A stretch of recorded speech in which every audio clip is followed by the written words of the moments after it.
اپنے دل میں یاد کرتا میں بھی اسے اپنے دل میں یاد کرتا ہوں. جب میرا بندہ کسی محفل میں میرا ذکر کرتا ہے میں اس سے کہیں بہتر محفل میں اس کا ذکر کرتا ہوں. اللہ کی محفل تو ملائکہ اعلیٰ کی ہے، ملائکہ مقربین کی ہے. بہرحال اللہ کو تم اپنے دل میں مستحضر رکھو، اللہ تعالیٰ تمہیں بھی یاد رکھے گا. دوبارہ فرمایا احفظ اللہ تجدہ امامک تجاہک، اللہ کو یاد رکھو تو اپنے سامنے موجود پاؤ گے. جب چاہو دعا کرو تو احفظ اللہ تجدہ امامک یا تجاہک، اپنے سامنے موجود پاؤ گے. اذا سألت فاسأل اللہ، اب آ گیا وہ مرکزی مضمون. دیکھو جب مانگو اللہ سے مانگو، غیر اللہ کے سامنے ہاتھ دراز کرو ہی مت. ایک حدیث میں آتا یعنی حرام نہیں ہے، دنیاوی قواعد اصول قوانین کے تحت کسی سے مدد چاہنا، کوئی سوال کرنا حرام نہیں ہے. آپ سوال کریں، مدد لیں، اسی پر دنیا قائم ہے، ایک دوسرے کے ساتھ تعاون کے ساتھ. لیکن اونچا مقام کیا ہے؟ کسی سے سوال مت کرو سوائے اللہ. یہاں تک کہ جوتے باندھنے کا تسمہ تمہیں درکار ہے تو بھی کسی سے مت مانگو، اللہ سے مانگو. کیا پتہ اللہ کس کے دل میں ڈال دے اور وہ آ کے تمہیں تسمہ پیش کر دے. ہوتا ہے ایسا، بس اوقات ہوتا ہے. جو اللہ کے ساتھ لو لگا کر رکھنے والے ہیں ان کے تو ایسے واقعات ہوتے ہیں کہ دل میں ایک بات آئی اور اس کے بعد وہی بات جو ہے وہ کوئی شخص آ گیا اور اس نے وہ بات پوری کر دی. کیونکہ لوگوں کے دل جو ہے وہ تو اللہ کے دو انگلیوں کے مابین جسے چاہتا پھیر دیتا ہے. کیا پتہ اللہ کسی فرشتے کو انسانی شکل میں بھیج دے. آتا ہے فرشتہ، آتا ہے انسانی شکل میں، آپ کی تکلیف کو رفع کر دے، آپ کی ضرورت کو پورا کر دے. اسی سے مانگو، کسی اور سے مانگو. یہ ہے توحید کا لب لباب. یوں سمجھیے اسلام کی جڑ کیا ہے؟ ایمان. اسلام کا جو خارجی نظام عمل ہے، انفرادی اعمال ہو اجتماعی ہو، ان سب کی روح رواں کیا ہے؟ ایمان. ایک بات ہو گئی. ایمان کا خلاصہ لب لباب کیا ہے؟ ایمان باللہ. جیسے ایمان بالآخرہ بھی ہے، ایمان بالملائکہ ہے، ایمان بالانبیاء ہے، ایمان بالرسل ہے، ایمان بالکتب ہے، ایمان بالقدر ہے. لیکن اصل ایمان، اسی لیے ایمان مجمل میں آپ کو معلوم ہے کسی اور چیز کا ذکر نہیں. آمنت باللہ کما ہوا باسمائہ وصفاتہ وقبلت جمیع احکامہ اقرار باللسان وتصدیق بالقلب. یہ ایمان مجمل ہے. اجمالی طور پر ایمان اس کا نام ہے. ہاں مفصل تفصیلی طور پر آمنت باللہ وملائکتہ وکتبہ ورسلہ والیوم الآخر والقدر خیرہ وشرہ من اللہ تعالی. تو اسلام کی جڑ ایمان، اور اسلام کا سارا جو نظام عمل ہے، چاہے انفرادی اعمال ہو چاہے اجتماعی، ان سب کی روح رواں ایمان. اور ایمان کا خلاصہ ایمان باللہ.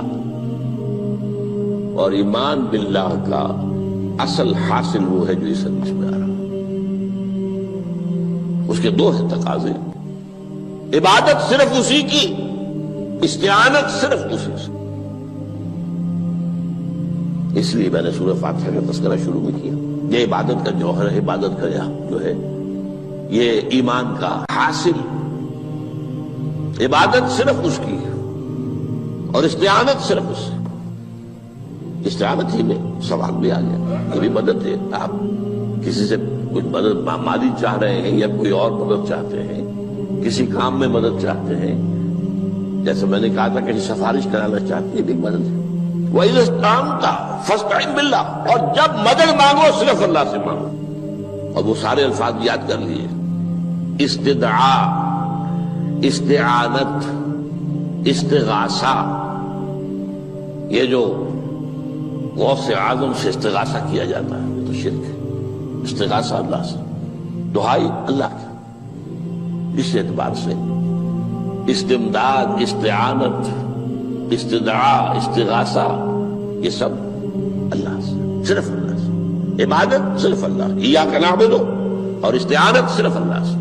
مانگو صرف اللہ سے، جب مدد طلب کرو صرف اللہ سے، اور جان لو اگر تمام لوگ جمع ہو کر تمہیں کوئی فائدہ پہنچانا چاہے نہیں پہنچا سکتے، الا بشیء قد کتب اللہ لک وان اجتمعوا علی ان یضروک بشیء لم یضروک الا بشیء قد کتب اللہ علیک، اگر سب مل کر چاہے تمہیں کوئی نقصان پہنچا دے نہیں پہنچا سکتے مگر وہی کچھ جو اللہ نے تمہارے لیے لکھ دیا۔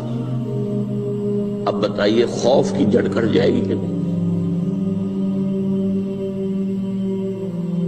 یہ جو ایمان جو ہے یہ خوف اور حزن دونوں سے نجات دلانے والی بات ہے۔ جو حقیقی مومن ہے وہ اللہ کا ولی ہے، حقیقی مومن وہ اللہ کا ولی ہے، اور الا ان اولیاء اللہ لا خوف علیہم ولا هم يحزنون۔ یہ اولیاء اللہ کو علیحدہ مخلوق نہیں ہے، کوئی ان کے سر پہ سینگ نہیں ہوتے، انسان ہی ہوتے ہیں، لیکن حقیقی معنی میں مومن ان اعتبارات سے جو آج ہم پڑھ رہے ہیں ایمان اس درجے کا پہنچ گیا تو اللہ کا ولی ہے۔ اور لوگ کے لیے خوف کس بات کا ہوگا؟ کس سے خوف کروں؟ اس کے ہاتھ میں کچھ ہے ہی نہیں، اور اگر کچھ اللہ نے میرے لیے لکھ دیا وہ آ کر رہے گا، چاہے میں لاکھ گڑ گڑاؤں اور اس کے سامنے کہ مجھے چھوڑ دے، اگر اللہ نے لکھا وہ آیا وہ تو آئے گا، تو کاہے کو اس کے سامنے گڑ گڑانا، کاہے کو جبرسائی کرنا اس کے سامنے، اور کسی کے ہاتھ میں کچھ ہے ہی نہیں، میرا خیر ہے ہی نہیں، کاہے کو خوشامد کرو اس کی۔ اور سنیے، رفعت الاقلام، دیکھو نوجوان، قلمیں اٹھا لی گئی ہیں، وجفت الصحف،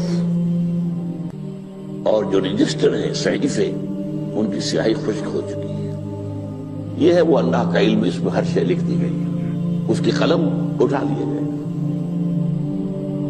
جیسے آپ کو معلوم ہے امتحان ہوتا تھا، 3 گھنٹے ختم ہو گئے، اسٹاپ رائٹنگ، بس اب قلم رک جانا چاہیے۔ وہ قلم تو تقدیر کا کاتب جو ہے وہ قلم اس کا اب اٹھا لیا گیا، اور جو صحیفے جن پر کہ لکھا گیا وہ خشک بھی ہو گئے۔ یہ تو روایت ہے جو امام ترمذی نے جس کو روایت کیا، یہ متن ان کا ہے جو ہم نے پڑھا ابھی، اور ان کا قول یہ ہے کہ یہ حدیث حسن صحیح ہے، لیکن یہی روایت اور انہی راوی سے عبداللہ ابن عباس سے رضی اللہ تعالیٰ عنہما اور بھی محدثین نے کی ہے، تو اس میں سے ایک اور متن جو ہے وہ یہاں پر امام نووی نے دے دیا ہے۔ احفظ اللہ تجدہ امامک، یہ تو پہلا وہ ٹکڑا تھا، وقت تو جاہک تھا، یہاں امامک ہے، امام مطلب ایک ہی ہے، اپنے سامنے پاؤ گے۔ اللہ کی حفاظت کرو، اللہ کو دل میں، اللہ کی یاد کو محفوظ رکھو، گویا کہ اللہ کو مستحضر رکھو۔ ذکر اللہ کے معنی کیا ہے؟ استحضار اللہ فی القلب، یہ ذکر اللہ ہے۔ جنہیں ہم ذکر سمجھ بیٹھے ہیں وہ ذکر کے ذریعے اقیم الصلاۃ لذکری، نماز قائم کرو میری یاد کے لیے، نماز ذریعہ ہے یاد کا۔ یہ علیحدہ بات ہے کہ آپ نے 17 رکعتیں بھی پڑھ لی ہو عشاء کی اور یاد آپ کو آئی ہی نہیں کوئی، آپ تو ایک میکینیکل انداز میں جو ہے وہ اٹھک بیٹھک کر رہے ہیں اور آپ کی زبان سے کچھ بھی نکل رہا ہے، تو اس کا آپ کے شعور سے، دل کی گہرائی سے کوئی رابطہ ہے ہی نہیں، وہ ذکر تو نہیں ہوا۔ ہاں نماز فرض تھی وہ ادا ہو گئی، آپ کی ایک فرض ادا ہو گئی۔ تو جنہیں ہم نے ذکر سمجھا وہ ذرائع ذکر ہے، اللہ اللہ سبحان اللہ زبان سے، یہ تاکہ اس کے نتیجے میں وہ ذکر حاصل ہو جائے۔ استحضار اللہ فی القلب، ذکر کے معنی ہے استحضار اللہ فی القلب۔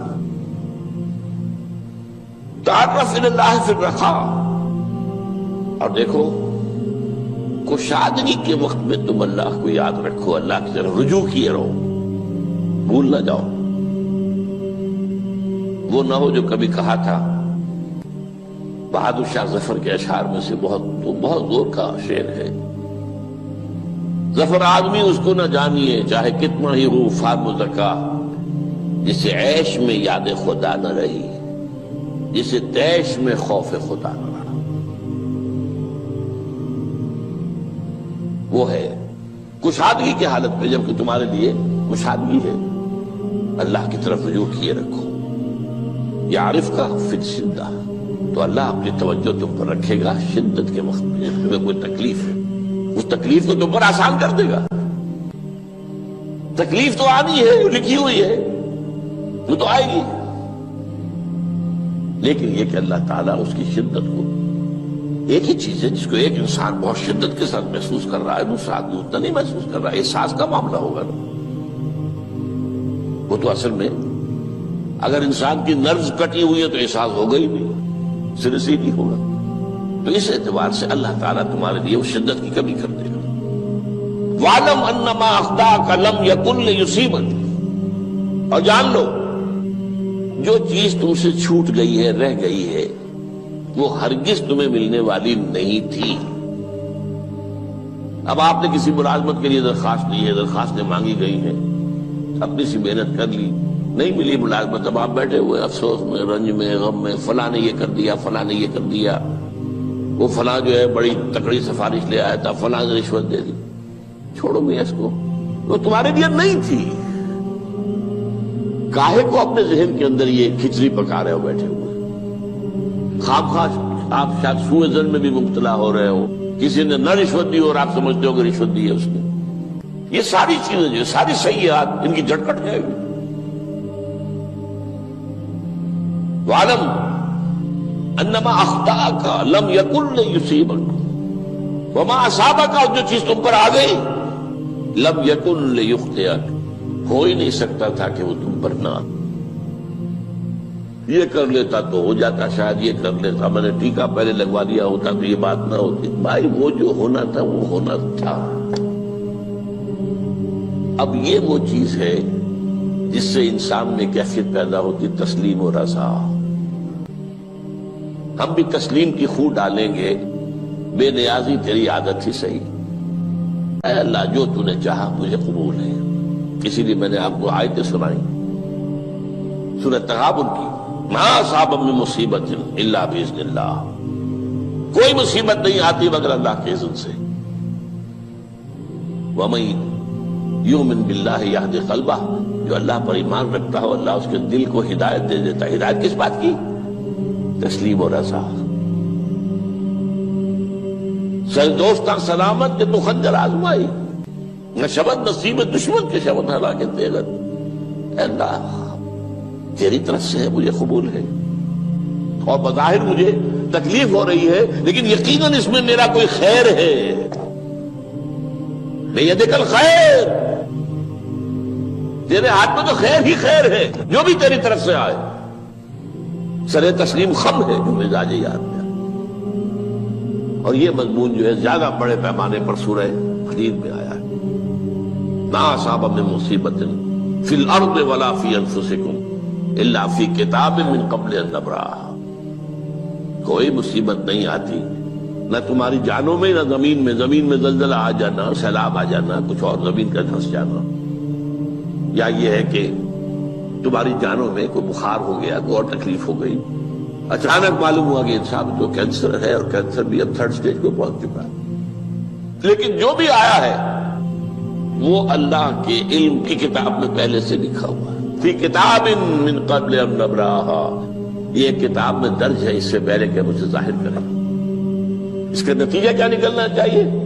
لیکن لا تاسوا علی ما فاتکم ولا تفرحوا بما آتاکم،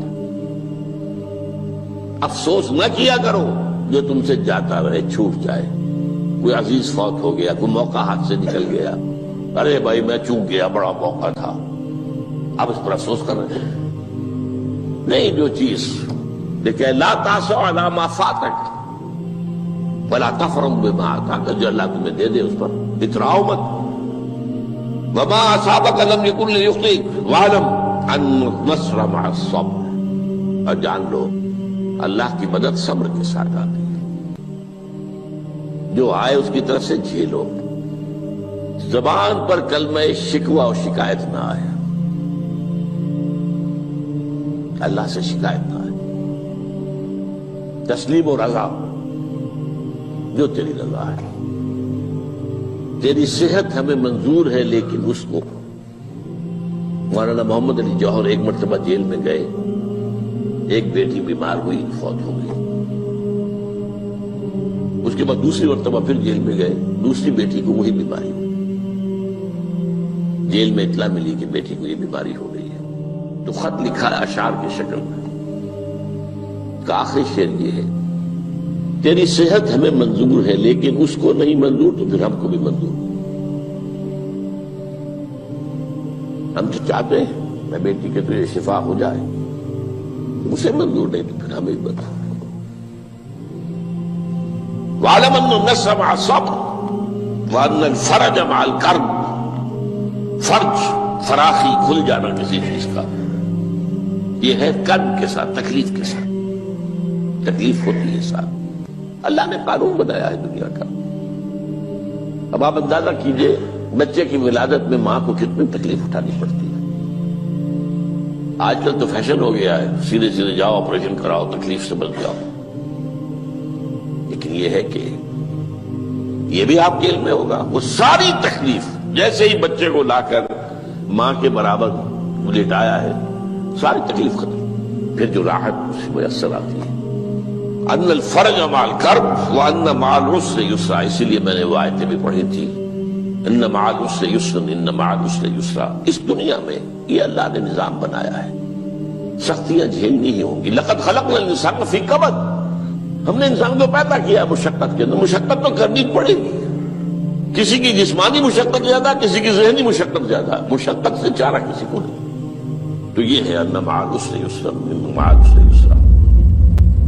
بارک اللہ لی ولکم فی القرآن العظیم ونفعنی وإیاکم بالآیات الحکیم۔